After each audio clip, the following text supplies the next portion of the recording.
बिस्मिल्लाहिर्रहमानिर्रहीम। अस्सलाम वालेकुम। खुश रहें और आबाद रहें, जहाँ भी रहें हैप्पी और हेल्दी रहें। मैं हूँ मैविश और वेलकम करती हूँ आपको किचन विद मैविश में। तो आज मैं आपसे शेयर करूँगी चटपटे मटन के रेशा कबाब, जिसे बनाकर आप फ्रीज भी कर सकते हैं। घर में कोई दावत हो या शाम की चाय हो या फिर बच्चों का लंच बॉक्स हो, यह जायकेदार रेसिपी आपके बड़े ही काम आने वाली है। अगर आपको मेरी वीडियो थोड़ी सी भी पसंद आ रही हो तो लाइक कर दीजिएगा। अगर आप मेरे चैनल पे न्यू हैं तो किचन विद मैविश को सब्सक्राइब कर दीजिएगा। आइए चल के इस मज़ेदार सी रेसिपी को बनाना शुरू करते हैं। देखने में आपको ऐसे ही लग रहा होगा ना जैसे ये किसी रेस्टोरेंट से लाई हुई हैं, इसीलिए आपने वीडियो एंड तक ज़रूर वॉच करनी है। बहुत हेल्पफुल वीडियो है उनके लिए जिनसे रेशादार कबाब नहीं बनते, कबाब खाने के शौकीन हैं, वो भी मटन या बीफ के। तो मेरी इस रेसिपी को ज़रूर देखिएगा। आसान तरीके से जायकेदार कबाब कैसे तैयार किए जाते हैं ये बताऊंगी मैं आपको इस रेसिपी में। बिस्मिल्लाहिर्रहमानिर्रहीम। सबसे पहले कबाब के लिए एक मसाला बना लेंगे। जो मैंने खड़े मसाले ले लिए हैं, उसमें 2 टुकड़े दालचीनी के हैं, 1 चम्मच इसमें काली मिर्ची हैं, 5 अदद इसमें छोटी इलायची है, 2 अदद इसमें बड़ी इलायची हैं, 2 इसमें तेज़ पत्ते हैं, 5 से 6 अदद लौंग हैं। इनको पीस के इनका फाइन पेस्ट बना लेंगे। अल्हम्दुलिल्लाह जी, मसाला हमारा बन के तैयार हो गया है। ये इसलिए बनाया है कि हमें ना ही कोई खड़े मसाले वैसे डालने पड़ेंगे, ना ही कोई पोटली बना के डालनी पड़ेगी, और ना ही वो निकालने पड़ेंगे, ना ही मुंह में आएंगे। ये सारी जो टेंशन है ना ख़त्म कर दिया। सारों मसालों का मैंने एक मसाला पीस लिया। अब कर लेते हैं नेक्स्ट स्टेप। बिस्मिल्लाहिर्रहमानिर्रहीम। 1 किलो मैंने मटन ले लिया है। मटन मैंने बोनलेस लिया है। यही रेसिपी आप बीफ के साथ भी बना सकते हैं।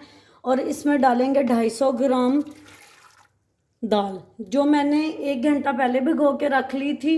अगर ज़्यादा दाल डालेंगे उससे कबाब हमारे मज़े के नहीं बनते और रेशेदार नहीं बनते। अगर हम लोग उसकी क्वांटिटी कम रखेंगे तो हमारे कबाब बहुत अच्छे और रेशे वाले बनेंगे। 1 प्याज ले लेंगे, उसको मैंने रफली काट लिया है। 5 से 6 अदद लहसुन के जवे डाल देंगे इसमें। अब इसमें कुछ मसाले डाल लेंगे। मैं बेसिक से मसाले इसमें यूज़ करूँगी जो हमारे घर में मौजूद होते हैं। 1.5 चम्मच इसमें भर के हम लोग नमक का डाल लेंगे। 1.5 चम्मच इसमें मिर्चें डाल लेंगे। हाफ़ टी स्पून इसमें हम लोग हल्दी डाल देंगे। 3 गिलास इसमें पानी के डाल देंगे। ज़्यादा पानी आपने इसमें बिल्कुल भी नहीं डालना, इतना ही पानी डालेंगे जिसमें हमारी दाल और मटन उसकी निस्बत जल्दी गल जाता है। अब इसका ढक्कन बंद कर देंगे। जैसे ही विसल आएगी तब हमने टाइम नोट करना है। 18 से 20 मिनट में ये अच्छे से गल जाएगा। अल्हम्दुलिल्लाह जी, गोश्त हमारा अच्छे से गल गया और दाल भी अच्छे से गल गई। आप देख सकते हैं थोड़ा सा ही सिर्फ पानी है।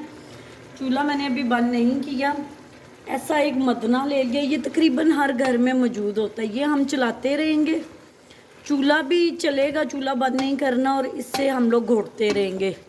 ये बहुत अच्छे से घुट जाएगा। अल्हम्दुलिल्लाह जी, इस मदने की मदद से मैंने अच्छी तरह इसको घोट लिया। इसके अच्छे से रेशे बन गए हैं। अब एक ऐसा डंडा मैंने ले लिया, ये तकरीबन ये भी हर घर में मौजूद होता है, जिससे हम लोग लहसुन और अदरक पीसते हैं। अब ये इसमें चला लेंगे। चॉपर में हमने इसको नहीं चॉप करना, उसमें रेशे अच्छे से नहीं बनते, इसमें रेशे अच्छे से बनते हैं।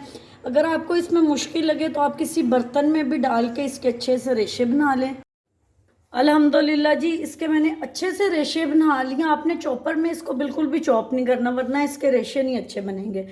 अब इसमें और कुछ स्पाइसेस डाल लेते हैं। जो मैंने पहले मसाला पीस के रखा था वो डाल लेंगे इसमें। 1 टेबलस्पून इसमें डालेंगे चाट मसाला। थोड़ा सा हरा धनिया कटा हुआ डाल देंगे। 1 अंडा डाल देंगे बाइंडिंग के लिए। 2 हरी मिर्चें कटी हुई वो डाल देंगे, बारीक चॉप कर ली थी कि ज़्यादा मुंह में ना आए। अब इसको अच्छे से मिक्स कर लेंगे। अल्हम्दुलिल्लाह जी, मैंने अच्छी तरह इसको मिक्स कर लिया। अब इसके कबाब बना लेंगे। मैंने ये एक कबाब बनाने वाला सांचा ले लिया। अगर आप हाथ से बनाना चाहते हैं तो आप इसको हाथ से भी बना सकते हैं। मैं ये रखूँगी इसके ऊपर और इसका एक कबाब बना लेंगे। अल्हम्दुलिल्लाह जी, एक कबाब बन के तैयार है। ऐसे ही सारे बना लें। अल्हम्दुलिल्लाह जी, कबाब हमारे बन के तैयार हैं।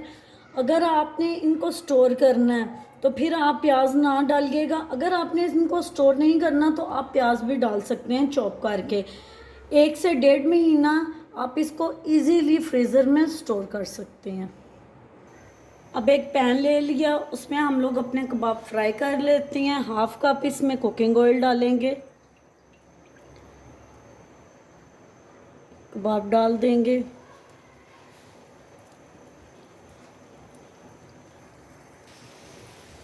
तीन कबाब मैंने डाल दिए हैं ऐसे ही। इस पर कोई भी अंडे की मैंने कोटिंग नहीं की।